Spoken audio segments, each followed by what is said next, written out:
Muy buenas tardes con todos, estimados docentes, psicólogos, estudiantes de psicología, pedagogía y educación que en este momento están visualizando el curso de estrategias tecnológicas y artísticas aplicadas a la educación. Tengan ustedes la más cordial bienvenida y buenas tardes.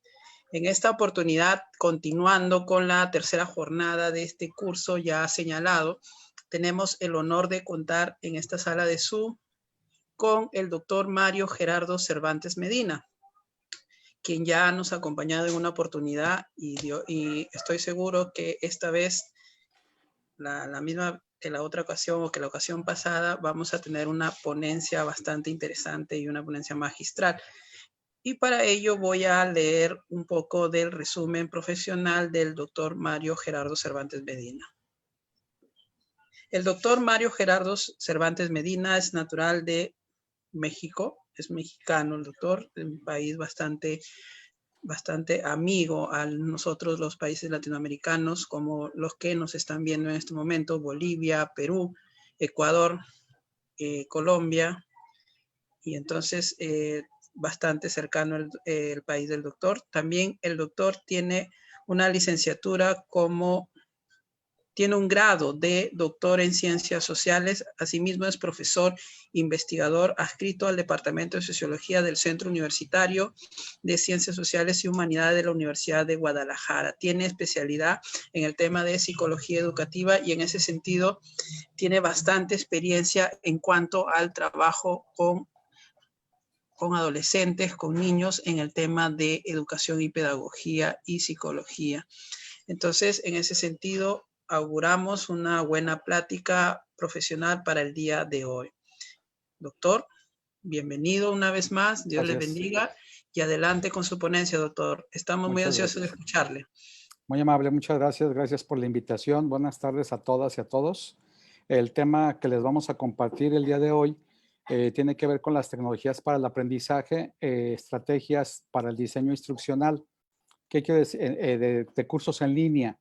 ¿Qué quiero decir con esto? Cuando nosotros como docentes tenemos nuestra actividad frente a grupo, cuando es presencial, pues contamos con un programa y obviamente preparamos la materia y nos ponemos a dar la clase, ¿no?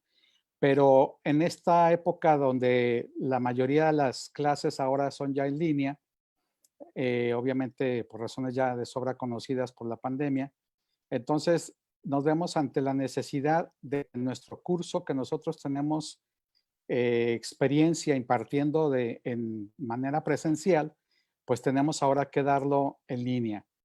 Y empezamos pues ahora sí que a improvisarnos un poco en la capacitación docente de cómo entrar a Classroom, de cómo dar de alta un curso, de cómo abrir un Drive, una carpeta que podamos compartir con materiales, de cómo dar a lo mejor en Google Meet también un curso en línea, pero donde siento yo que está haciendo falta bastante la cuestión de la capacitación docente tiene que ver con el diseño instruccional. Para dar una clase en línea se requiere de un experto en contenidos, que es el profesor que domina la materia, y de un experto en tecnologías. El experto en tecnologías, que es el Master Web que habilita el curso, y una tercera persona que es un experto en diseño instruccional. Es decir, el programa que nosotros tenemos para impartir, tenemos que habilitarlo para darlo en línea. Y el diseño instruccional es la columna vertebral del éxito de este curso. Voy a compartirles unas diapositivas, si me lo permiten, para iniciar en el caso ya de meternos en concreto con la temática. Entonces, el tema es diseño instruccional para cursos en línea. Vamos a ver qué es un modelo instruccional, cuáles son los modelos instruccionales que existen, la importancia del diseño instruccional en tiempos de contingencia, los elementos del diagnóstico de estudiantes, la elaboración de propósito general del curso de la materia, el desarrollo de actividades, la utilización de instrumentos de evaluación formativa, los elementos del diseño instruccional y finalmente recomendaciones básicas para una buena instrucción en línea en actividades. Si alguien tiene alguna pregunta, alguna duda, algún comentario, con toda confianza, no sé, la dinámica puede ser que lo chateen o al final que tengamos espacio para responder algunas dudas o preguntas, ¿no? Primero, bueno, hay que hacer una reflexión sobre el uso de un modelo instruccional a distancia.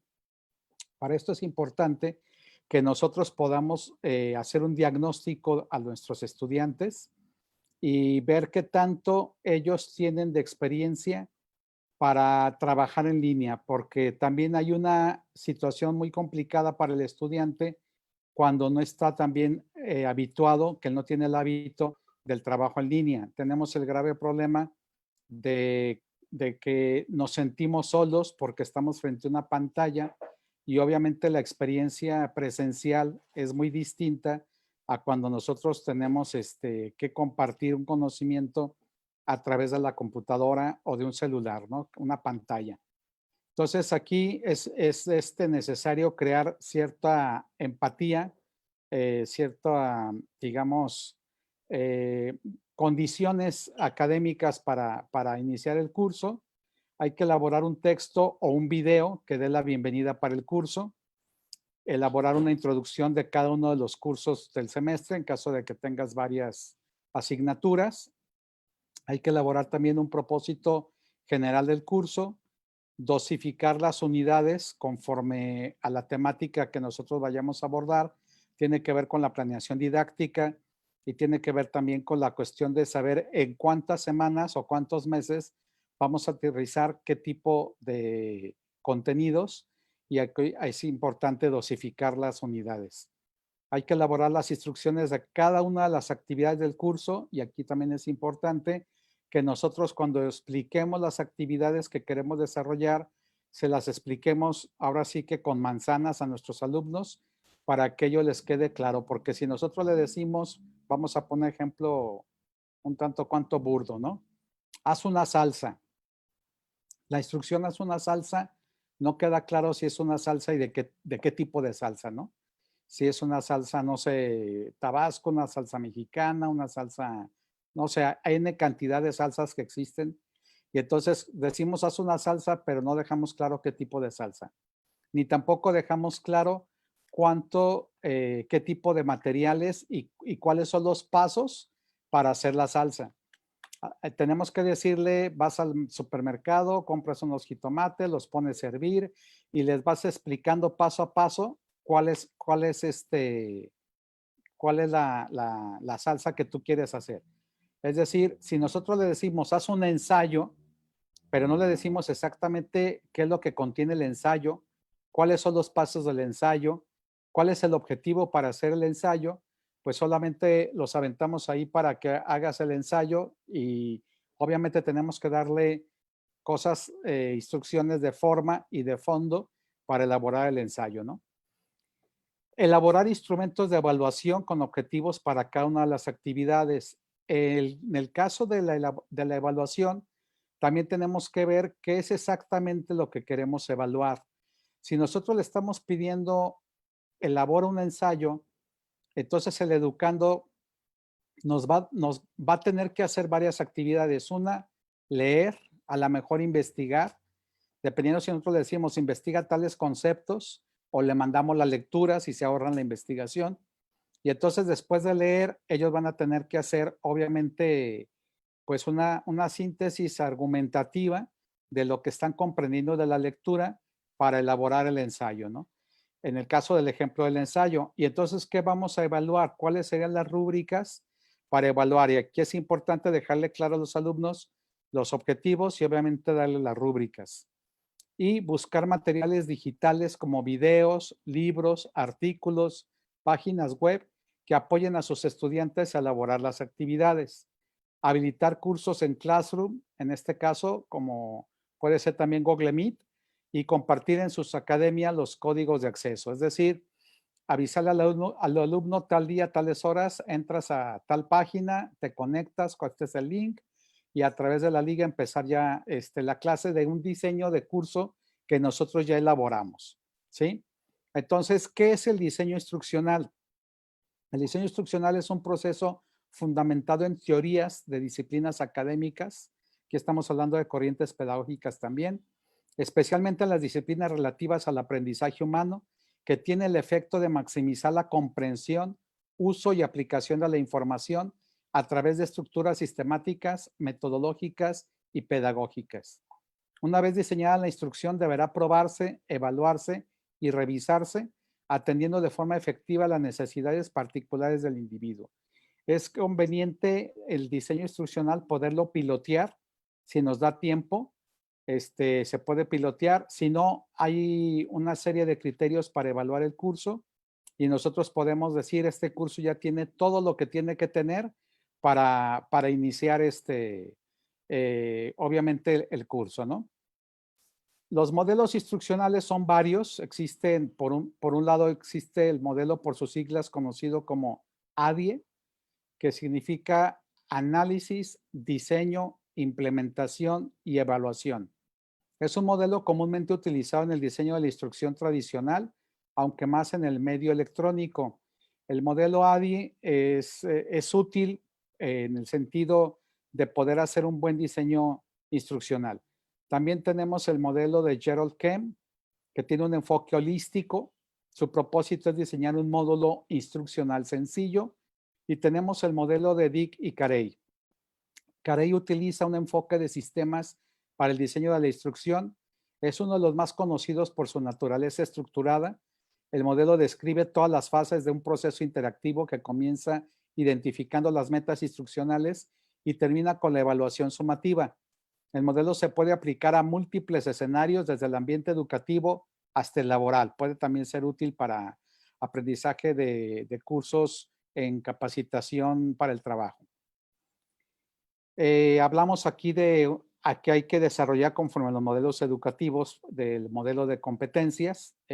Pues obviamente el gurú del modelo de competencias es Tobón. Se citan algunas definiciones de competencia. La competencia es una característica subyacente de un individuo que está causalmente relacionado con un rendimiento efectivo o superior en una situación o trabajo, definido en términos de un criterio. Las competencias se entienden como la actuación eficaz en situaciones determinadas que se apoyan en los conocimientos adquiridos y en otros recursos cognitivos. Las competencias son un conjunto organizado de estructuras de conducta que responden a un entorno real en el marco profesional global. ¿Qué quiere decir esto? Que nosotros tenemos que despertar con base a los saberes previos de nuestros alumnos, el poder que ellos desarrollen una competencia, y dependiendo del tipo de lo que nosotros queremos que desarrollen, obviamente va a ser el tipo de instrucción que nosotros demos. El desarrollo de competencia define como una actuación idónea que emerge en una tarea concreta de un contexto consentido. Se trata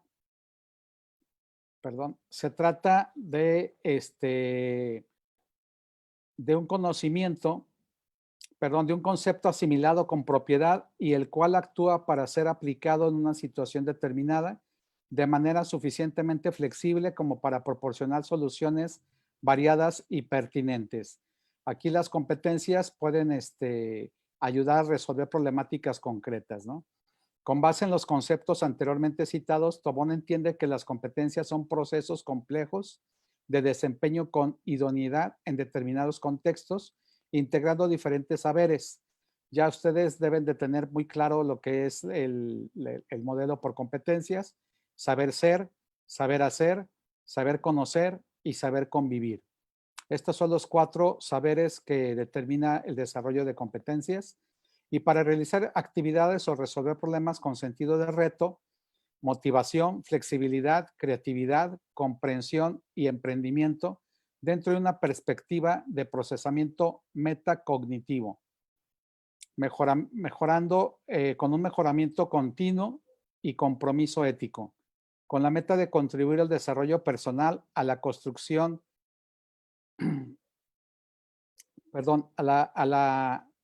a la construcción y a financiamiento del tejido social y a la búsqueda continua del desarrollo económico, empresarial, sostenible y al cuidado y protección del ambiente y de las especies vivas.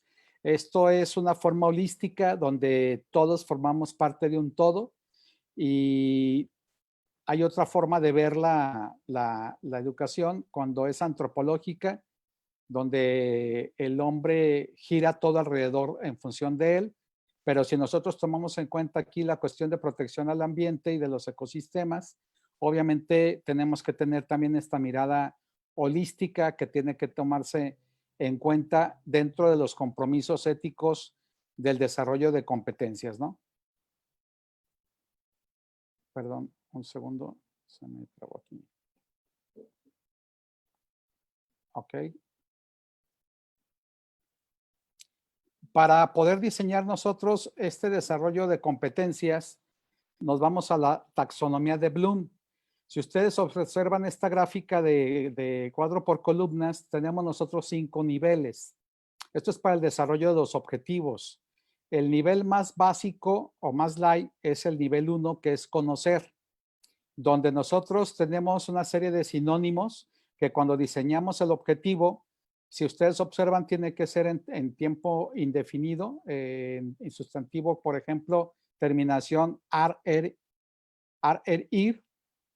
Si queremos conocer, entonces es definir, describir, identificar, clasificar, enumerar, nombrar, reseñar, reproducir, seleccionar o fijar.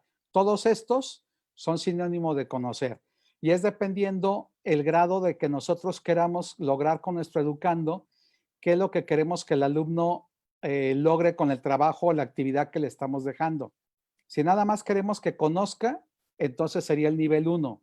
Si queremos que comprenda, nos vamos a un nivel un poquito más profundo, que es el nivel 2, que ya hay una comprensión, donde nosotros le pediríamos a él en el objetivo que pudiera distinguir, sintetizar, inferir, explicar, resumir, extraer conclusiones, relacionar, interpretar, generalizar, predecir o fundamentar. Igual, todas estas son sinónimos de comprender, y cuando se redacta un objetivo, nosotros le podemos pedir al alumno distinguir tal elemento de tal elemento, ¿no? Por ejemplo, no sé, pensemos en la química, donde nosotros le pedimos que haga un experimento y que conozca un elemento y le podemos pedir que distinga un elemento de otro. O en las ciencias sociales, pensemos en términos, no sé, de estudios socioculturales en juventud, donde le pedimos que distinga el perfil de un joven, que puede ser un joven de barrio, de cultura urbana, de alguna subcultura, no sé, los llamados cholos, por ejemplo, que son chicos que militan en pandillas, y obviamente que lo distinga de otro tipo de joven, que podría ser un joven, no sé, podríamos hablar de un skate, de los chicos que les gusta andar en patineta, ¿no? Y entonces les podemos pedir que hagan un ejercicio de observación en un centro comercial donde observen a las personas y hacer un diario anecdótico. Pero este distinguir sería que empiecen a comprender, en este caso de este ejemplo, lo que serían dos diferentes culturas juveniles, ¿no? Vamos a poner este ejemplo. Si nosotros queremos que ellos pasen a un nivel más profundo, conforme a la taxonomía de Bloom, estamos hablando de un nivel tercero o de un tercer nivel, sería ya aplicar. Y aquí tenemos ejemplificar, cambiar, demostrar, manipular, operar, resolver, computar, descubrir, modificar o usar. Igual, cualquiera de estos sinónimos es lo mismo que aplicar. Y lo mismo para nivel 4, sintetizar, que es categorizar, compilar, crear, diseñar, organizar, reconstruir, combinar, componer, proyectar, planificar, esquematizar o reorganizar. Y finalmente, si queremos llegar a un estadio más profundo, sería el último nivel que nos menciona Bloom, que es el de evaluar, que es sinónimo también de analizar. Nosotros muchas veces le decimos a los alumnos, deberás de analizar tal cosa, pero a veces la capacidad de desarrollo de esa competencia no es precisamente lo que nosotros podemos lograr en el análisis. Vamos a pensar, no es lo mismo que le digamos al alumno, lee una lectura X de tal autor y hace un reporte de lectura. Y el reporte de lectura pues nos podría dar un nivel 2. Si nosotros le pedimos un ensayo, entonces nos daría un nivel 5, porque le estamos pidiendo que juzgue, justifique, aprecie, compare, critique, fundamente, contraste o discrimine. Es decir, ya el educando o el estudiante va a tener que llevar a cabo una serie de lecturas, de síntesis, va a tener que trabajar ciertos contenidos, investigar otros autores y al final sacar una conclusión personal producto de este ensayo que debe de hacer, en el caso de que pidamos eso. Entonces, dependiendo de lo que nosotros queramos que el alumno logre, va a ser el tipo de objetivo que nosotros redactemos y aquí nos podemos apoyar en esta taxonomía de Bloom. Tenemos entonces que se presentan en el caso de algunos conceptos y ejemplos de competencias con objetivos y propósitos de acuerdo a Tobón y de acuerdo a otros autores. Por un lado, los objetivos, que son conductas esperadas en el estudiante al finalizar cierta etapa, es decir, qué es lo que nosotros queremos que logre al final de la jornada. Ejemplo, establecer un estudio de necesidades que permite identificar oportunidades de mercado. Eso es por poner un ejemplo, sería un objetivo. Diferenciándolo de un propósito, el propósito son las metas que se propone el docente en la actividad didáctica. Vamos a poner el ejemplo, que el estudiante analice qué es el emprendimiento e identifique sus oportunidades de mercado mediante su participación en el aula. Entonces aquí, si observan ustedes, ya hay una diferencia de objetivo a propósito. El objetivo es lo que nosotros esperamos que logre como una conducta esperada y el propósito son las metas que el docente plasma en su actividad didáctica. Finalmente, las competencias, que se refiere a la acción integral que se espera del estudiante desde el inicio hasta el término de su formación, es el conjunto de conocimientos, habilidades y destrezas, tanto específicas como transversales, que debe reunir un titulado para satisfacer las exigencias sociales. Esto es un poco cuando desarrollamos un mapa curricular de alguna carrera. Nosotros hacemos un perfil de ingreso y hacemos un perfil de egreso. Y entonces trazamos cuáles son las competencias que nosotros quisiéramos que el alumno desarrollara o que lograra, ¿no? Por poner un ejemplo, desarrollar proyectos creativos para enfrentar los desafíos del contexto. Esto es en el caso de las competencias. Tenemos entonces, continuamos para elementos básicos, para redactar una competencia. Tenemos aquí un cuadro por columnas, son 4. Por un lado, decíamos el verbo del desempeño y decíamos conforme a la taxonomía de Bloom tiene que ser infinitivo. Puede ser en tercera persona, por poner un ejemplo, definir, categorizar, investigar, redactar, etcétera. Y el objeto de conocimiento sería el contenido conceptual, en este caso la acción. La finalidad conceptual podríamos nosotros poner para o con el fin, con ello, con la finalidad de. Y finalmente tenemos,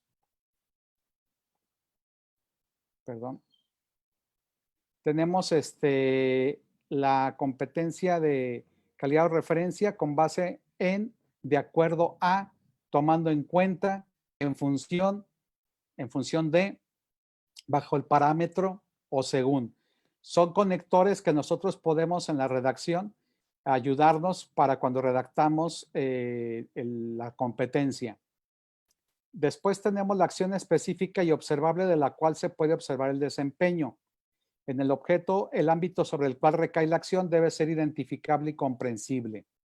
En la finalidad, tenemos como el propósito de la acción, la finalidad que persigue la acción, es decir, el para qué o el en dónde. Y finalmente, los indicadores o parámetros que permiten asegurar la calidad de la acción. Y después vendría, en este caso, el verbo de desempeño, que sería planear. En el objeto sería planear un proyecto social para satisfacer las necesidades de la comunidad con base en normas de redacción y siguiendo criterios de estructura en el área. Si ustedes observan, aquí nosotros tenemos cierta desarrollo de competencia, igual dependiendo de lo que nosotros queremos lograr, insisto, con la taxonomía de Bloom, conforme a los niveles, categorías de profundidad que nosotros queremos lograr. ¿Qué es lo que conforma la competencia? ¿Cuáles son los elementos que conforman la competencia?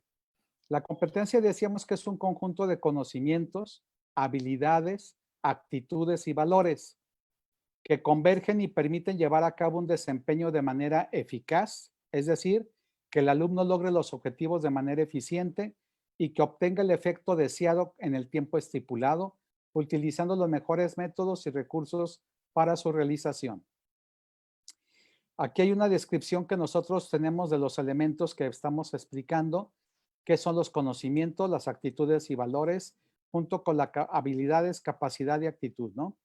Por un lado, los conocimientos representan la información, los saberes teóricos de procedimiento requerido para conocer una realidad determinada, es decir, la parte cognitiva, lo que es el aprendizaje que nosotros tenemos, que es conocimiento teórico. Las habilidades son aptitudes naturales, talentos, destrezas o capacidades que posee una persona para realizar determinada actividad, trabajo u oficio. La capacidad y destreza para llevar a cabo cierta actividad, la cual se adquiere de manera innata o en virtud del aprendizaje y la práctica. Vamos a poner de ejemplo, nosotros estamos aprendiendo a utilizar tecnologías. Cuando digo nosotros, estoy hablando de la generación X, que son los que estamos más adultos, la generación Y y Z, que son los más jóvenes, que son los millennials, y los hermanos de los millennials, pues ellos ya traen el aprendizaje, la tecnología la tienen innata, se les da como con mucha naturaleza, con mucha facilidad, obviamente porque ya nacieron en un contexto de tecnologías. Nosotros estamos apenas adquiriendo el aprendizaje y la práctica, ¿no? En el caso de las actitudes, patrones de comportamiento que caracterizan el actuar de una persona, que aquí podríamos hablar un poco también del ámbito de la ética, es la disposición de actuar con base en las creencias, los sentimientos y los valores propios, que aquí hablamos de axiología, que es el estudio de los valores. Nosotros podemos intentar desarrollar en el alumno, en su competencia que nosotros tracemos de este diseño instruccional, el poder que ellos logren también desarrollar un valor. Obviamente una actitud que tenga que ver con ética. ¿Cuáles son las estrategias instruccionales según Hirumi? Hirumi es un pedagogo especialista en diseño de instrucción, que su enfoque de él es un enfoque centrado en el estudiante.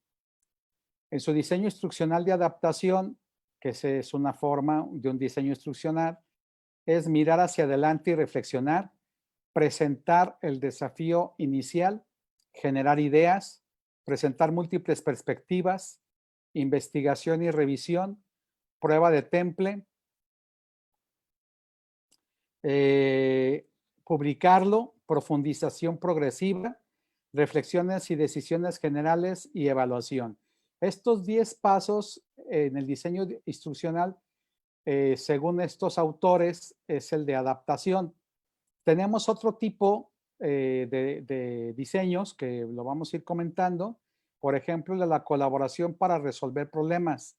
Este es muy dado en el ámbito laboral.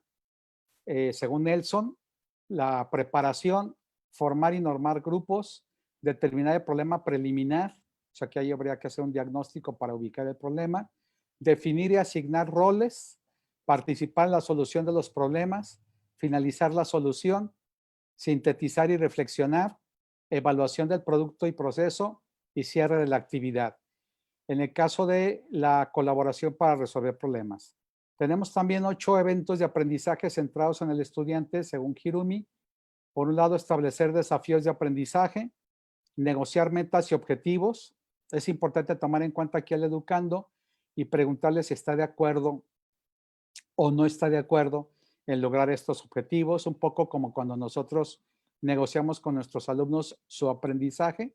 Y aquí podríamos hablar también del aprendizaje autogestivo, donde ellos también, nosotros como docentes creamos estas, digamos, estrategias de aprendizaje que le permite al educando el poder ir creando ser él mismo su propio, digamos, el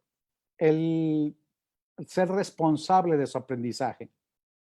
hay que ir construyendo su conocimiento. Esto es un poco lo que veníamos explicando de negociar con ellos para que ellos después tengan un aprendizaje autogestivo.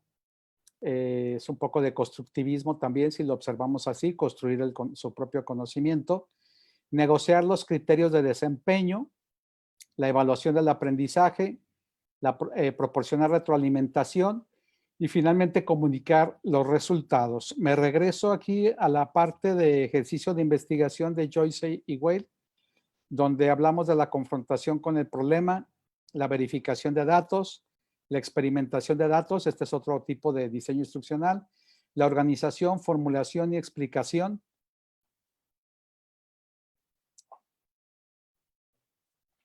Y aquí hay una parte última que no alcanzo a ubicar, la 5. Organización, formulación y explicación. Análisis del proceso de investigación. Bien. Luego tenemos el WebKits. KIT significa búsqueda por la web, donde también existe esta forma de diseño instruccional.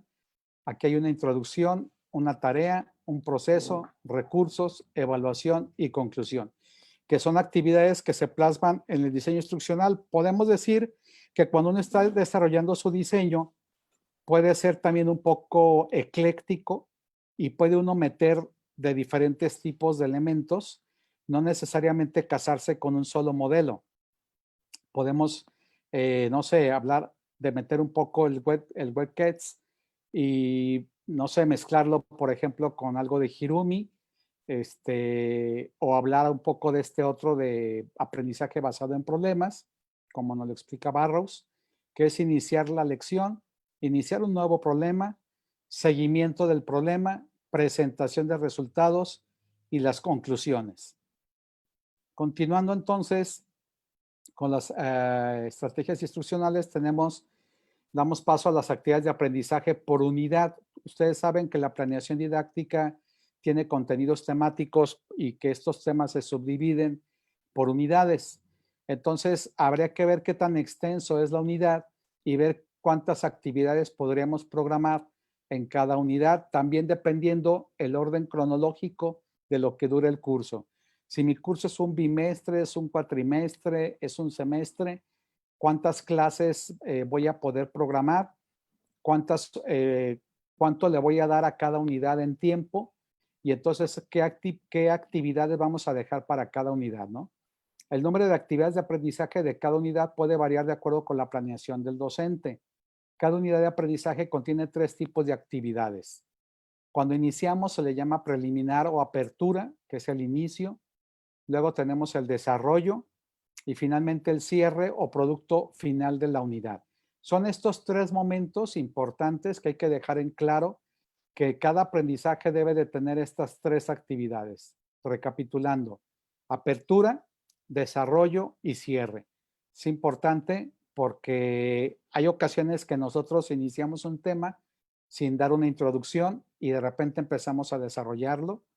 Hay ocasiones que le decimos a nuestros alumnos, vas a elaborar, no sé, en metodología de la investigación, vas a elaborar un protocolo. Y el protocolo trae un planteamiento del problema. Y vas a hacer un planteamiento del problema, pero luego no explicamos ni damos una introducción de qué es la investigación, los diferentes tipos de investigación, las diferentes metodologías que existen, los diferentes métodos. O sea, tenemos que adentrar al estudiante en una fase inicial que sería introductoria, que es una parte preliminar, para que luego ellos puedan sentirse ya más seguros del dominio del tema de lo que están ellos aprendiendo o investigando y se da un desarrollo del contenido temático. Y finalmente un cierre que también es importante. A veces acostumbramos a dar la clase sin hacer conclusiones o cierres, ¿no? Y la unidad tiene que tener también lo que llamamos al final nosotros el portafolio de evidencias, que muchas veces estamos también familiarizados con esto de ir logrando evidencias, y el portafolio de evidencias sería como el cierre. Tenemos entonces la planeación didáctica, que son la planeación de las actividades de aprendizaje. que integra aprendizaje, descripción de la actividad, propósito o competencia, contenido a trabajar, producto, tipo de evaluación, puede ser cualitativo, cuantitativo o de ambos. Nosotros podemos pedirle que haga, no sé, cierto producto y darle cierta calificación numérica, pero también ver si se desarrolló cierta habilidad o competencia y entonces retroalimentarlo de manera cualitativa con alguna observación que nosotros podamos darle y no necesariamente nada más el numerito de obtuviste 70, obtuviste tanto, no, a ver, obtuviste 70, pero porque lograste con base en la rúbrica que tu trabajo, tu tarea, tu actividad logró tales y tales objetivos, se hizo falta esto otro para retroalimentar un poco. Es importante aquí que la evaluación siempre venga acompañada de retroalimentación, porque aquí lo importante es que cuando nosotros decimos al alumno una calificación al final del curso o al final de una unidad o al final de un trabajo, una tarea, por más pequeña que sea, tenemos que compartir la evaluación cualitativa y cuantitativa. ¿Qué es lo que lograste en términos numéricos como meritorio o que es muy común en esta sociedad meritocrática hablar de tienes estrellita en la frente, ¿no? Sacaste tanto porcentaje de tantos puntos. Pero, ¿por qué lo logró? ¿Por qué sacó ese porcentaje? Y sobre todo, ¿qué áreas de oportunidad tenemos para corregir o para apoyar? ¿Qué es lo que se puede trabajar que le hizo falta, no? Luego tenemos el encargado de la evaluación, que obviamente aquí puede ser el profesor, puede ser que entre pares se evalúen, puede ser que entre equipos se evalúen, puede ser que el mismo alumno se evalúe, pedirle que haga una autoevaluación. A veces es sano decirle, si tú te tocara a ti evaluarte a ti mismo, ¿cuánto consideras que te pondrías de calificación con base a tu trabajo que entregaste? No cuánto te gustaría tener, porque a todos nos gustaría tener la máxima, si es sobre 10 o si es sobre 100. No, ¿cuánto crees tú merecer con tu esfuerzo que hiciste? Observa la rúbrica, ve lo que se pidió, ve lo que lograste y entonces también puede ser en un ejercicio de reflexión muy sana y que le permita ir adquiriendo cierta madurez al alumno, el tener ellos que evaluar también con su criterio ellos mismos una autoevaluación, ¿no? Luego tenemos el material o herramienta para evaluar. Se debe describir el material de evaluación que se utiliza para cada uno de los productos o evidencias a presentar por el estudiante. Las propuestas de los recursos informativos, los materiales, que puede ser material multimedia, herramientas tecnológicas y que tienen que definirse los recursos de apoyo a utilizar en cada una de estas actividades, tratando de que los recursos no sean repetitivos. Obviamente, es decir, cada curso cuenta con presentaciones, procurando que sea variado. Si nosotros tenemos 2 o 3 unidades, podemos pedirle en alguna ocasión un reporte de lectura, en otra ocasión un microensayo, en otra ocasión un cuadro sinóptico, en otra evaluación de otra actividad, un cuadro por columnas, en otra, no sé, no siempre decir vas a hacer siempre un reporte de lectura, ¿no? O siempre un resumen. Podemos nosotros hacer que sea variado y obviamente tiene que ver con también el apoyo que nosotros le demos, presentaciones, objetos de aprendizaje, lecturas, audios, videos, ligas, hipertextos y demás, que son recursos materiales didácticos que nosotros tenemos que programar también en nuestra planeación didáctica. Nos vamos con la siguiente, que sería definir la duración. Aquí hablamos ya de tiempo, de duración, de días que el estudiante requerirá para realizar cada una de las actividades de aprendizaje. Tenemos frente a grupo, cuánto tiempo nos va a llevar a explicar un objetivo o cuánto tiempo le va a llevar al alumno extraescolar ya metido en casa hacer esta actividad extraescolar. Puntualizar cada una de las actividades a realizar para cada proyecto a lo largo de todo el semestre.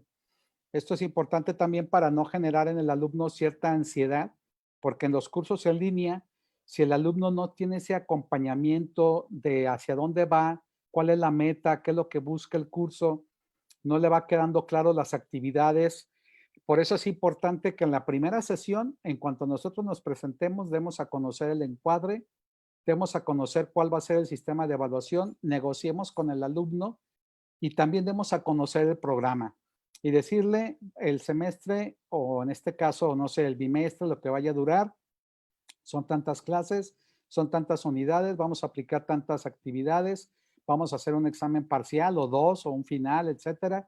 Y entonces que a ellos les quede claro toda la trayectoria que va a llevar el curso. Estas actividades deberán ir ligadas a cada uno de los pasos de la estrategia de aprendizaje elegida, mismo que se deberá de especificar. Describir cada una de las actividades, si alguna actividad engloba varios pasos o una estrategia de manera global, también deberá ser descrita. Definir el producto o resultado esperado de dicha actividad y proporcionar bibliografía o referencias. En cuanto a la planeación de las actividades de aprendizaje, espero haya quedado claro. Al final vemos si hay alguna pregunta, alguna duda. Nos vamos entonces a los elementos mínimos que debe contener el diseño instruccional de actividades en un curso en línea. Decíamos lo primero, la bienvenida. Aquí entra la presentación del asesor y recalco asesor porque aquí ya el papel del maestro deja de ser protagónico. El maestro solo es un facilitador, el maestro es un asesor. No es el clásico maestro en la educación tradicional, yo sabelo todo y yo aquí derramo sapiencia y mi bola de ignorantes alumnos son los que están aprendiendo. No, no, no. Aquí el maestro deja su protagonismo y se convierte en asesor. La presentación del asesor es importante, que los alumnos conozcan al maestro en el sentido académico, decir un poco la currícula, la hoja de vida del currículum del asesor y decir que ellos sientan la certeza de que el maestro está dominando el tema, es una gente apta para dar la materia. Después, la presentación del curso, la presentación de la clase con su evaluación, su encuadre, con su programa y obviamente dar una bienvenida cordial, amena, respetuosa y que genere ambiente, condiciones académicas. Debe de ser de carácter motivacional, personal del profesor, de manera muy personalizada. Puede ser un texto breve, de forma respetuosa, amable, concisa, clara y que llegue a los estudiantes. Un mensaje llegador, así como les agradezco mucho que se conecten. Estábamos ya esperando que empezara la clase, que empezara el semestre. Para mí es un gusto tenerlos en mi curso, generar cierta empatía en el alumno de entrada es muy importante. Después tenemos la descripción del aprendizaje, los datos generales de la materia a desarrollar, la sección, el horario. La materia y los contenidos. Aquí hay que determinar el grado de complejidad creciente, los saberes, el saber hacer, el procedimiento, vincular con la realidad las situaciones contextuales o los problemas y casos. Es decir, que tenga aprendizaje significativo. Porque si el alumno no le encuentra sentido a lo que está viendo en el contenido, no lo está aprendiendo de manera interesada y solamente es como una forma aburrida de aprendizaje, ¿no? Vamos a pensar, no sé, una materia como el marco regulatorio de los negocios internacionales. Nosotros le vamos a explicar a nuestros alumnos que son estudiantes de negocios internacionales la importancia de ciertos artículos de la Constitución.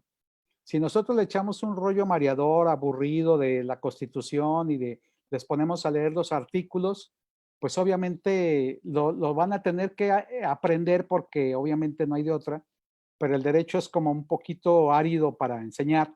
Entonces, si nosotros le decimos, oye, tú en tu situación de estar dentro de una aduana, tienes una mercancía, esta mercancía es perecedera, esta mercancía tiene que tener un tránsito, tiene que salir de la aduana, tiene que, etcétera. Entonces le ponemos un estudio de caso, un problema concreto y le decimos, de la ley aduanera, ¿qué artículo puedes tú utilizar para que tu mercancía pueda ser mercancía de paso y salga rápido de la frontera y se vaya a su destino, etcétera? Entonces el alumno va a decir, ah, ese es un caso práctico donde yo puedo aprender que en la ley aduanera tengo una situación concreta para resolver un caso concreto de un problema que se me puede presentar a mí, hipotéticamente hablando, en mi situación laboral, ¿no? Entonces aquí ya hay una cuestión donde nosotros conectamos, donde el alumno tiene por un lado que aprender un conocimiento teórico, pero si nosotros lo hacemos un saber práctico, estamos nosotros logrando vincular un contexto de una problemática, de un caso concreto, donde el alumno tenga este saber que este aprendizaje sea significativo, ¿sí? Tenemos también que al seleccionar los contenidos del curso se debe pensar en lo que se quiere para el trabajo de los estudiantes, un poco lo que decíamos anteriormente en la taxonomía de Bloom, hay que ver qué es exactamente lo que pretendemos lograr, teniendo en cuenta sus necesidades, sus intereses, el tiempo que durará el curso y obviamente la evaluación. Dentro de estos elementos también encontramos la agenda de actividades, que es el cronograma general del curso, que ya es la planeación hecha con tiempo, con horario, con ciertos días, ciertas horas, ciertos contenidos. Esta se presenta de forma organizada, mostrando elementos como la unidad, la semana, el nombre de la actividad, la modalidad, que puede ser individual o puede ser colectiva, o puede trabajarse por equipos o en binas. También puede ser entre dos compañeros en binas. Se especifica la descripción del producto, la duración en días, que anteriormente ya se había descrito. Se debe incluir la fecha de inicio, la fecha de entrega de cada actividad, de cada unidad. Es decir, yo dejo al alumno, yo programo desde el principio en mi curso para tal día, tales horas entregas, y tú tienes como fecha límite tal envío. Y obviamente en el Classroom, en el Google Meet, hay forma de que nuestro diseño instruccional podamos programar actividades. Quiero pensar que los que están frente a grupo y están dando clase en línea ya están familiarizados con cómo abrir un Classroom, cómo abrir un curso en línea, pero es importante cómo hacer este diseño instruccional. La duración de la secuencia, el número de sesiones previstas, determinar el número de días que emplea el estudiante, ejemplo, 2 horas por semana, nombre del profesor que elaboró la secuencia, que esto pues en términos curriculares es importante, el propósito y la competencia que se busca, finalmente el aprendizaje, son elementos básicos que el diseño instruccional debe de tener. Nos vamos ahora a la secuencia didáctica. Tenemos que se sugiere responder a los siguientes principios: vinculación, en este caso los contenidos, decíamos hacer una vinculación entre la realidad y el contenido, es decir, la teoría y lo que a mí me sirve esta teoría para llevarlo a la práctica. La vinculación, el contenido, los conocimientos, las experiencias de los alumnos, el uso de las aplicaciones y los recursos de la red y la obtención de evidencias de aprendizaje. Aquí hay una secuencia didáctica que es necesario que nosotros dejemos clara también en la planeación didáctica de cómo se debe de ir, no sé, descargar tal material o meterte a tal aplicación para tal objetivo, desarrollar tal cosa, ¿no? La línea de secuencia didáctica es la que está integrada por 3 tipos de actividades. Decíamos apertura, desarrollo y cierre. En la conformación de esta propuesta de actividades subyace simultáneamente una perspectiva de evaluación formativa, la que permite retroalimentar el proceso mediante la observación de los avances, retos y dificultades que presentan los alumnos en su trabajo, como de evaluación sumativa, la que ofrece evidencias de aprendizaje en el mismo camino de aprender. El docente, a través del diseño instruccional, determina el tipo de estrategias de enseñanza, las cuales serán adaptadas a los tipos de actividades. Pueden ser de autoaprendizaje, autogestivo, aprendizaje interactivo, aprendizaje colaborativo en equipo o estrategias integradoras. Bien, tenemos entonces la primera fase que decíamos era la de apertura. El sentido de las actividades de apertura permite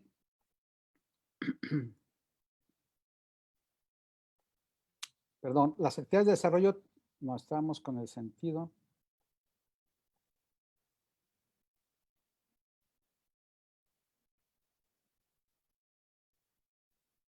A ver.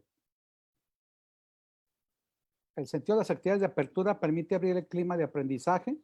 Si el docente logra pedir que trabajen con un problema de la realidad o bien abrir una discusión en pequeños grupos sobre una pregunta que parta de interrogantes significativas para los alumnos, estos reaccionarán trayendo a su pensamiento diversas informaciones que ya poseen, saberes previos, sea por su formación escolar previa, sea por su experiencia cotidiana. Recordemos que estamos trabajando a distancia, en donde las instrucciones son redactadas de manera distinta al trabajo que se realiza en el salón de clase. Se puede desarrollar a partir de una tarea que se les pida, tales como diálogos con miembros de la familia, buscar información en internet o en periódico, buscar contraejemplos de un tema, buscar información sobre un problema establecido, buscar una información en YouTube o una app de las que existen de manera libre en internet. Son las actividades de apertura. Sin embargo, los resultados de estas otras actividades tendrán que ser trabajadas entre los alumnos en alguna parte de las sesiones a distancia. Estas actividades pueden ser realizadas de manera individual o por pequeños grupos a través del uso de la plataforma. De acuerdo con el número de alumnos que se tenga en el grupo, se puede realizar una actividad de intercambio entre equipos de trabajo sobre los que encontraron pedir que 2 o 3 grupos comenten a todos sus compañeros su trabajo y reflexiones a través de foros. Si están trabajando, hay una plataforma que es la plataforma más conocida, que es Moodle. Moodle es gratis. Cualquiera persona se puede conectar a Moodle, bajar de Moodle desarrollar un curso web en línea.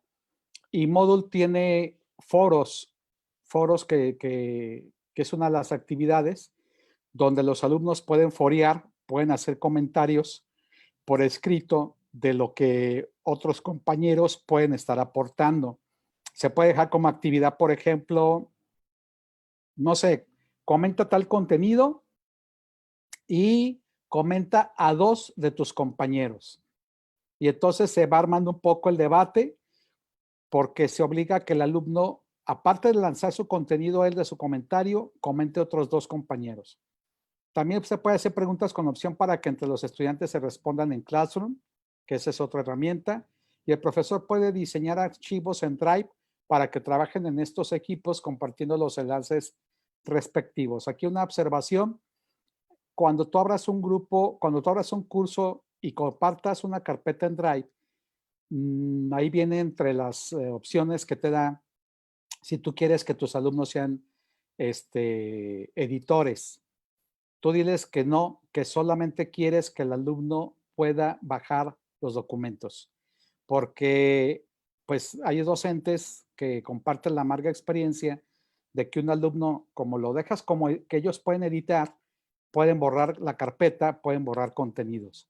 Entonces es muy importante aquí los archivos de Drive, saber al momento bloquear un poco esta situación y dejar que ellos solamente puedan descargar materiales, pero no editarlo. Digo, como comentario aparte, ¿no? Tenemos entonces la segunda fase, que es la actividades de desarrollo. La actividad de desarrollo tiene la finalidad que el estudiante tenga una interacción con una nueva información. Afirmamos que hay interacción porque el alumno cuenta con una serie de conocimientos previos sobre un tema, a partir de los cuales se puede dar sentido y significado a una información.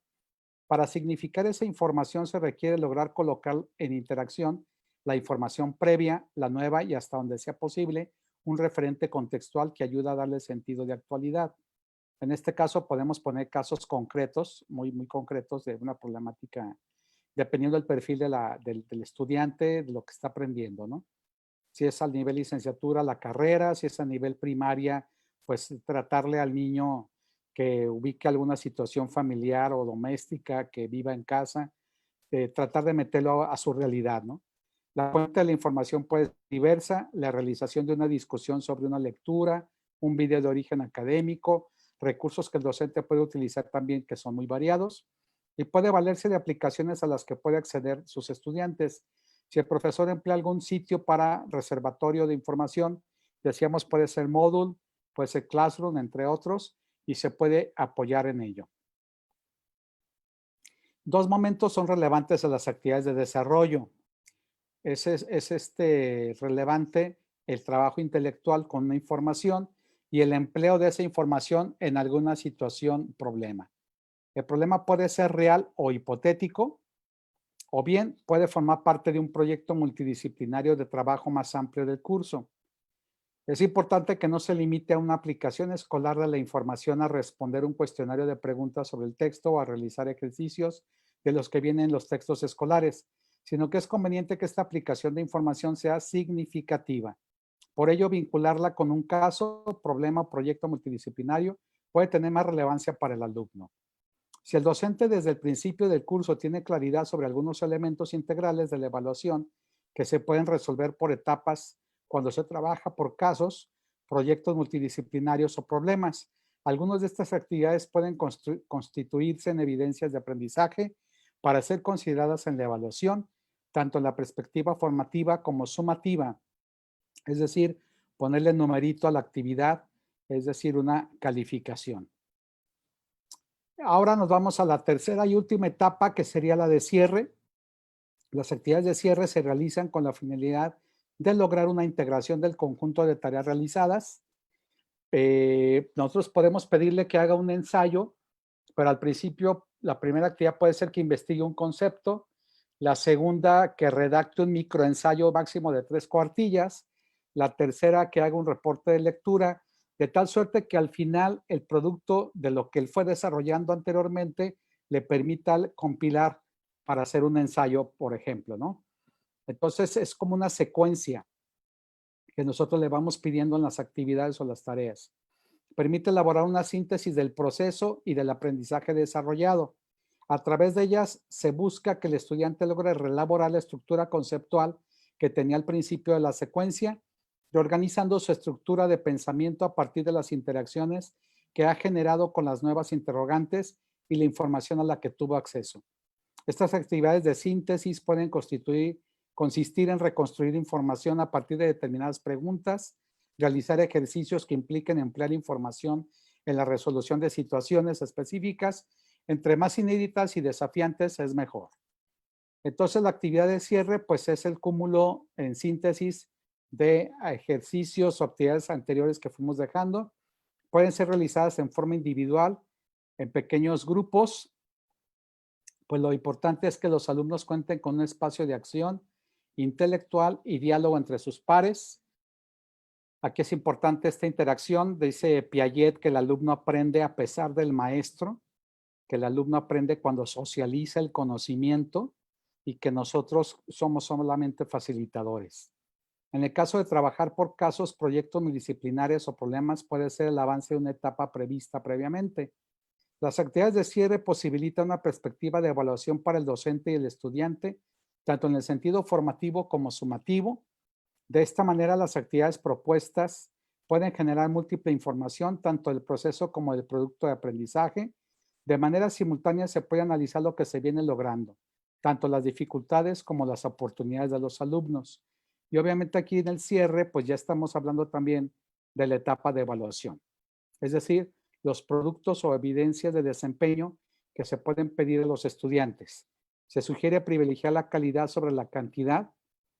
No tiene caso dejar muchas actividades, 2 o 3, pero bien hechas, más que son en línea. Y es importante evitar el dejar tantas actividades porque se pierde un poco, se pudiera perder un poco el objetivo, ¿no? Es mejor entonces tener como preferencia la calidad que la cantidad en proyectos que son multidisciplinarios, por lo que se proponen los siguientes productos o evidencias. Pueden ser trabajos escritos, como mapas conceptuales, mapas mentales, cuadros comparativos, reportes de lecturas, ensayos, investigaciones, reseñas, artículos, síntesis, entre otros. Pueden ser también productos visuales como organizadores gráficos, dibujos, láminas, carteles, collage, pinturas, presentaciones en computadora, entre otros. Pueden ser productos audiovisuales como elaborar un video o un audio. Otros productos como tests o exámenes, cuestionarios, resolución de estudios de caso, resolución de crucigramas o proyectos. Y tenemos la evaluación, es decir, las evidencias de aprendizaje. La evidencia de aprendizaje es, en su caso, evidencia del problema o proyecto multidisciplinario. Se puede utilizar instrumentos de evaluación como rúbrica, explicando qué es exactamente lo que se pretende en la actividad, escala o matriz de valoración, lista de control, lista de cotejo, registro anecdótico, diario o bitácora, cuaderno, entre otros. Cada una de las actividades deberá estar acompañada por los criterios que se van a considerar a la hora de evaluar proceso permanente que se realiza antes, durante y después de la implementación de las actividades. Bien, tenemos finalmente los recursos, que es bibliografía, hemerografía, webgrafía, información básica y preliminar que se le da a los alumnos. Recomendaciones generales, pues que la propuesta sea que el profesor tenga todos los elementos, que el docente pueda incorporar aquellos elementos que le sean más significativos a los estudiantes en sus trabajos, con base en cada uno de los aprendizajes significativos a desarrollar, y es necesario identificar conocimientos, habilidades, actitudes y valores que deben converger en el estudiante para su desempeño.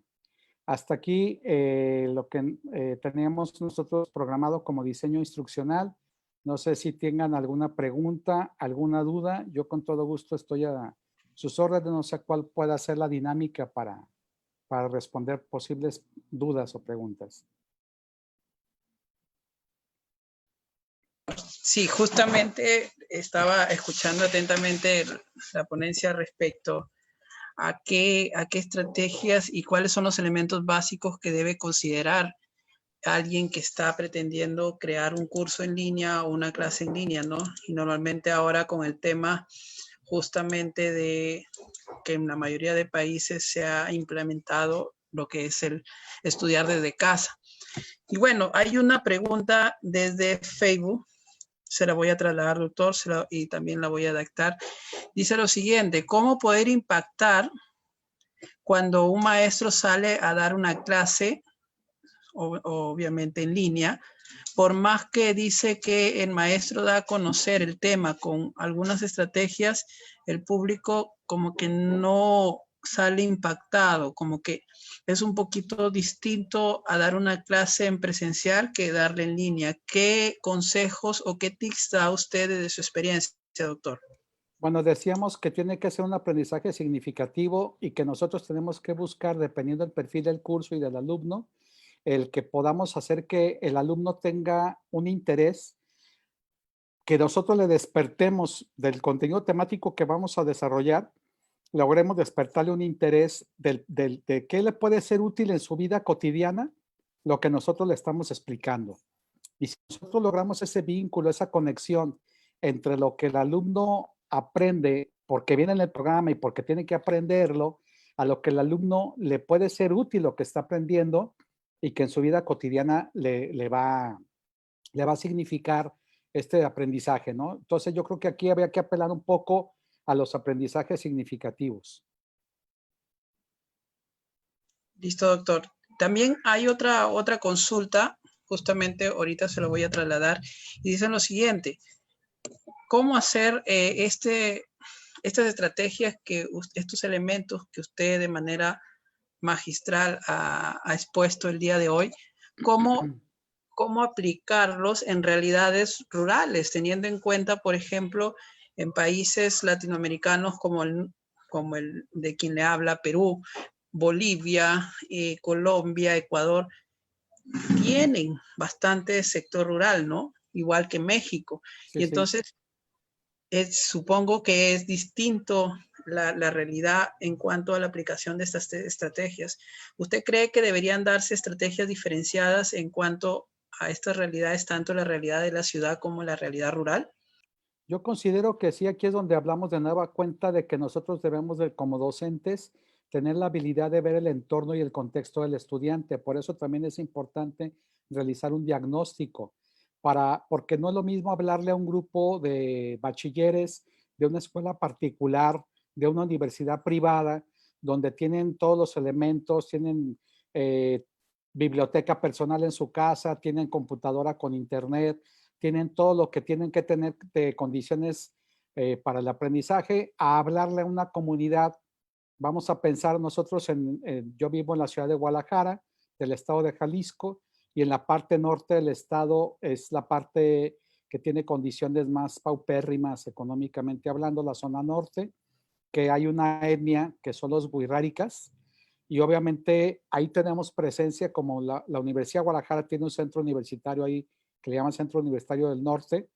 Pues me ha tocado compartir con algunos docentes que están impartiendo cátedra allá, de que obviamente las condiciones son diferentes, ¿no? Son sumamente distintas. El hablarle a un joven de un medio, de un ámbito rural, que hablarle a un joven, a un niño de un ámbito urbano. Y entonces aquí el diagnóstico es importante y el contexto que nosotros debemos de tomar en cuenta también es sumamente importante. Es obvio que no es lo mismo y sí se tiene que dar cierta diferencia desde la forma de poner los ejemplos, desde lo que vas a pedir. Cuando tú estás haciendo tu planeación didáctica, debes de ver qué es exactamente lo que quieres. El objetivo no varía. El objetivo, conforme a la taxonomía de Bloom, con base a esta escala de profundidad, no varía. Lo que va a variar es la estrategia didáctica que nosotros tengamos que desarrollar para lograr el objetivo. El objetivo, el propósito que es la meta, tampoco varía. Aquí nosotros como asesores, como facilitadores, tenemos que tener la habilidad de que el alumno logre conectar su realidad, su entorno y entonces aterrizar un contenido temático con base al contexto del alumno. Perfecto, doctor. Sabias palabras las que acaba de decir, ¿no? Siempre aterrizando en el contexto y en la realidad del alumno. Bueno, doctor Mario Cervantes, agradecemos de verdad la magistral ponencia que ha tenido a bien darnos y bueno, agradecemos esa humildad que usted tiene siempre, ¿no? Porque no es la primera vez que ha colaborado en este tipo de espacios académicos y siempre tiene esa disposición para trasladar, transferir esos conocimientos que usted ha adquirido, lo hace de manera humilde y eso es bastante rescatable. Entonces, doctor, no sé si tenga algunas palabras últimas para poder despedir y cerrar esta jornada. Pues nada más pedirles, quiero pensar que el auditorio son docentes, pedirles que sean muy flexibles con sus alumnos. Ellos tienen más problemas de los que llegan a tener en un entorno de presencial. Tienen muy pocas condiciones académicas en su casa. Por lo general les toca recibir clases en la sala, en el comedor, en el cuarto. Tienen a la mamá por un lado cocinando, tienen al hermanito por ahí jugando. La concentración es muy difícil para ellos. Tiene uno que buscar las formas de ser más empático con ellos y tratar de ponerse en los zapatos, porque hay muchos maestros muy cuadrados que dicen, pues yo voy a dar mi clase y aprendió el que aprendió, ¿no? Obviamente aquí sí la pandemia nos orilla a improvisarnos a nosotros como formadores y también siendo realistas, nosotros también carecemos de esa formación para poder ser un docente en línea. De repente nos tocó ser docentes en línea, muchos de nosotros de un día para otro, conéctate y aprender cómo se conecta uno en Classroom. En la Universidad de Guadalajara hay una maestría que se llama Tecnologías para el Aprendizaje. Tarda 2 años para que salga un experto para poder ser un agente que sepa desarrollar diseño instruccional. Entonces, hacer un buen diseño instruccional tiene su chiste y si nosotros lo revisamos con lupa, yo con todo gusto les puedo compartir estas diapositivas, si gustan se las envío para que ustedes lo revisen un poco y si ya tienen su planeación, pues procuren ver si les faltó algo, mi modesta aportación en lo que se les pueda apoyar. Yo con todo gusto estoy a sus órdenes y con todo gusto les comparto el material.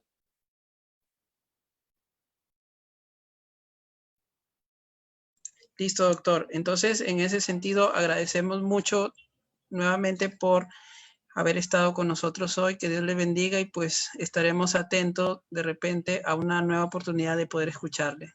Gracias Muchas por la gracias. invitación. Un abrazo a todos, hermanos latinoamericanos. Bueno, Saludos. gracias, doctor. Ha sido el doctor Mario Gerardo Cervantes Medina, quien ha estado el día de hoy en el curso Estrategias Tecnológicas y Artísticas aplicadas a la educación, dando la tercera jornada una excelente ponencia en cuanto a las estrategias tecnológicas dentro de la aplicación de una clase. Entonces, agradecemos en nombre de Sociedad Peruana de Derecho, Asociación de Investigación EJU y Organización Internacional ENGIE. No se olviden, tenemos una siguiente clase a partir de las 7 de la noche. Ya están los ponentes en línea esperando. Esta clase es del curso de Derecho Internacional Humanitario. Están invitados totalmente y muchas gracias, doctor, una vez más, y a ustedes quienes nos estuvieron... Gracias, doctor. Quienes nos estuvieron observando a través de Facebook Live. Dios les bendiga, que tengan buenas noches. Buenas noches.